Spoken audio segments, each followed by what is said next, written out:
Oi, gente! Aqui é Glaucia Lorena e esse é o meu canal A Empolgada. Eu quero desde já pedir para vocês curtirem, comentarem, compartilharem, ligarem sininho, fazer todas essas coisas que eu sempre peço e vocês já sabem, né? Hoje eu quero falar sobre um filme de terror. Não, ainda não é sobre sinners, pecadores. Esse é o próximo vídeo.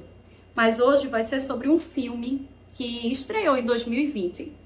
Ficou na Netflix até agosto de 2024. E chegou há poucos dias, eu tô gravando no final de janeiro de 2026.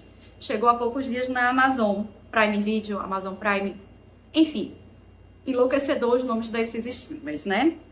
O filme é um filme russo, se chama Sputnik, com o subtítulo Estranho Passageiro no Brasil. Sputnik é uma palavra em russo que significa satélite ou amigo viajante. É um filme maravilhoso, é um filme de terror. Eu tenho olhado filmes de terror com mais carinho desde que eu assisti A Substância e eu acho que é um dos filmes mais interessantes a fazer uma crítica contundente do que a sociedade espera de mulheres. E como a gente cair no que a sociedade espera da gente é uma furada inominável. Acho A Substância brilhante. Mas Sputnik é um filme sobre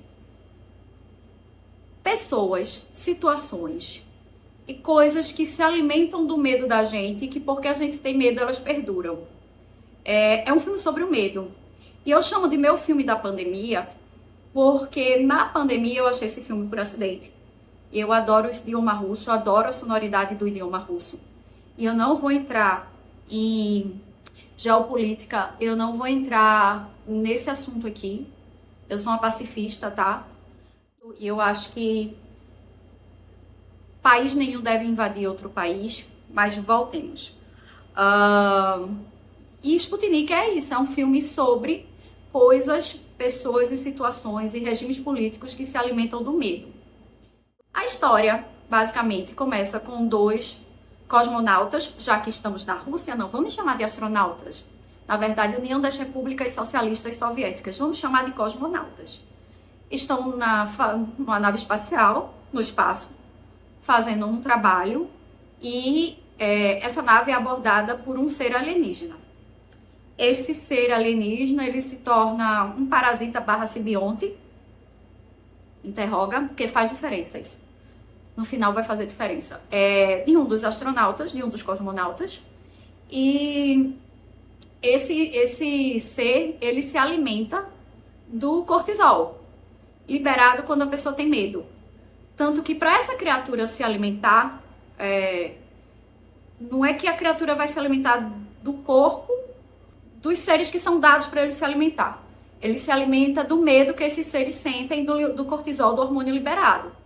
Só que esse ser alienígena, ele é uma alegoria perfeita para um general soviético que está tentando controlar esse alienígena que está dentro do corpo do cosmonauta, alojado lá. Esse general também se alimenta do medo, porque ele se alimenta em termos egóicos, desde coisas pequenas, estou te oferecendo chá ou café, você vai ter que querer um. Tanto em coisas grandes como vou transformar o alien numa arma. E ele se alimenta disso, ele está numa posição de poder, num estado que era militarizado, um estado que começou com um ideal maravilhoso, mas que virou-se uma ditadura, e eu acho que a gente não pode passar pano para regime nenhum ditatorial, seja ele de direita ou seja ele de esquerda. Quando existem poucos dominando e o povo tem medo, é ditadura, tá, minha gente? Não importa se é de direita ou se é de esquerda.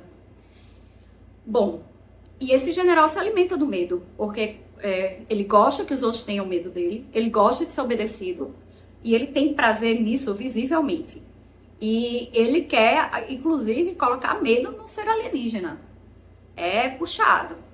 É um filme perfeito, e essa é uma das camadas de interpretação mais óbvia, mas eu acho que também tem uma outra camadinha, que é do indivíduo. Quando a gente sente medo, o que é que a gente pode fazer quando a gente sente medo? A gente pode resistir, a gente pode desistir, a gente pode encontrar armas para lutar contra esse medo. E aí eu lembro um pouco de Star Wars, que quando é dito para Anakin Skywalker que o medo leva a raiva leva a violência. Então esse medo que foi tão ignorado, às vezes ele sai de forma destruidora e violenta. Isso também fica representado na figura do cosmonauta, que coloca para fora um ser alienígena que devora e se alimenta do medo dos outros, sabe? É sensacional. O roteiro é inteligentíssimo. Eu, quando assisti a primeira vez, assisti sem nem esperar nada. E eu fiquei impactada com o filme. Parece um filme simples, mas não é. Por exemplo, é tudo muito opressivo. Apesar do filme se passar, a grande parte do filme se passar em espaços amplos, sejam eles construções ou a natureza, espaços abertos, isso não traz a sensação de liberdade. As cores usadas, os ângulos e os locais, isso faz com que seja opressivo, que aquele espaço ele seja aberto, aqueles campos, aquela areia, aqueles morros, seja opressivo, sabe? Aquela arquitetura brutalista é opressiva. Pode ter pé direito alto, mas é opressivo igual. Pode ter grande espaço, mas é opressivo, sabe? O filme é meio cinza. As pessoas estão vestidas de cinza, todas iguais. Lampejos de individualidade aparecem no cosmonauta, que leva um brinquedo para o espaço, porque ele remete a algo, sabe? Mas é muito pouco. Ou na personagem da médica, eu acho que ela é uma psicóloga, apesar da descrição que tem na Amazon, ela é uma neuropsiquiatra. O lampejo de humanidade dela é que ela tá morrendo de dor nas costas. E se explica por quê. E ela toma um remédio escondida. Ela não tem... A fragilidade da dor nas costas dela seria algo a mais para que os devoradores de medo se alimentarem. É um filme muito inteligente, muito inteligente. Essa médica que eu falei, o nome dela é Tânia. Ela é convocada por esse general. Ela está numa situação problemática na instituição que ela trabalha e ela é convocada por esse general com promessas de que ele vai ajudá-la para ela tentar entender o que está acontecendo com o cosmonauta. O nome do cosmonauta é Constantin, e com esse ser alienígena. O filme se dá muito na interação desses dois personagens. Às vezes parece um relacionamento que vai se desenvolver para um relacionamento amoroso. Às vezes parece algo que vai se desenvolver para uma amizade. Às vezes parece um relacionamento entre irmãos. Mas na verdade um relacionamento entre duas pessoas que não podem ser quem elas são, porque senão elas não vão conseguir nada. E elas têm medo, porque não se destacar é estar vulnerável ao poder instituído fazer o que quiser com eles, sabe? Essa relação dos dois leva a 3 finais. Tem o final de Constantin, tem o final de Tânia, mas tem o final de uma figura que aparece, que seria o filho de Constantin. Então, a mensagem que fica é que a gente tem que resistir ao medo e que sacrifícios precisam ser feitos para que seres que se alimentam do medo não perdurem.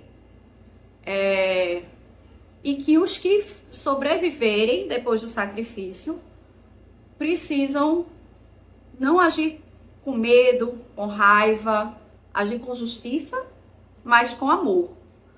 Eu acho também um final belíssimo, assim. É emocionante, é um filme bem feito, é um filme bonito, é um filme que merece ser visto, é um filme que deveria fazer mais sucesso, que eu vi porque eu gosto de filme russo. E o cinema russo é historicamente muito bom. E aí, quando eu falo russo, eu remeto também à União, o cinema soviético, né? Da União das Repúblicas Socialistas Soviéticas. Vide o Encoraçado Potemkin, que é um marco mundial cinematográfico revolucionário nas escadarias de Odessa. Então, a gente tem que ver mais filmes russos. Destaco o elenco.